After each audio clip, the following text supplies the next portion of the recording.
Tahukah teman-teman, pada tahun 2021, 57% dari angka penyalahgunaan narkoba datang dari kalangan remaja, di antaranya dari sebagai pemakai, pengedar, maupun kurir. Tentunya, saya sebagai generasi muda merasa sangat sedih dan miris mendengar hal ini. Mengapa kita sebagai generasi penerus bangsa justru disesatkan oleh narkoba? Tentunya fenomena ini terjadi karena berbagai faktor, tren dari internet, pengaruh negatif westernisasi, lingkungan pertemanan yang negatif, kehidupan remaja yang tidak sehat dan tidak stabil, serta kurangnya edukasi mengenai narkoba menjadi penyebab dari masalah ini. Kita membutuhkan perubahan, namun perubahan tak akan terjadi tanpa langkah kecil. Maka dari itu, pencegahan narkoba harus saya mulai dari diri saya sendiri. Inilah yang akan saya lakukan dan juga bisa teman-teman terapkan.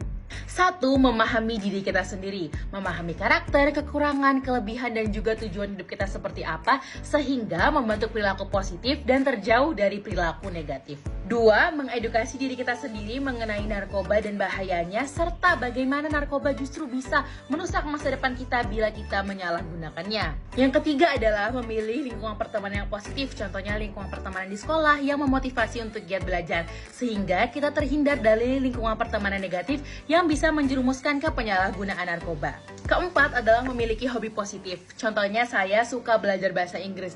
Di situ saya mengasah kemampuan dan mengikuti lomba-lomba.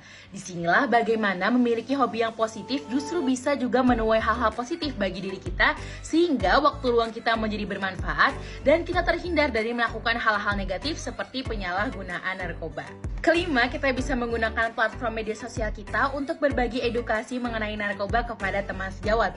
Contohnya dengan hal yang mengasah kekreativitasan kita, seperti membuat vlog tentang pola hidup sehat, ataupun pelajar teladan, lalu membuat podcast mengenai edukasi tentang narkoba. Keenam, bergabung dengan komunitas muda seperti OSIS, forum anak, ataupun menjadi relawan anti narkoba di mana kita bisa menyalurkan ide dan mewadahi suatu kegiatan untuk edukasi narkoba di lingkup yang lebih luas dan bisa memberikan contoh. 7. Dewasa dalam menghadapi masalah dan mengambil keputusan.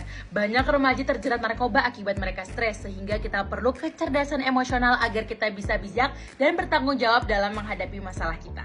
Bila kita memiliki teman sejawat yang terjerat dalam penyalahgunaan narkoba, maka kita harus menghubungi pihak terpercaya seperti bimbingan konseling, orang tua, aparat penegak hukum atau BNN yang bisa memberikan tindakan tepat dan kita pun tetap terhindar dari hal tersebut.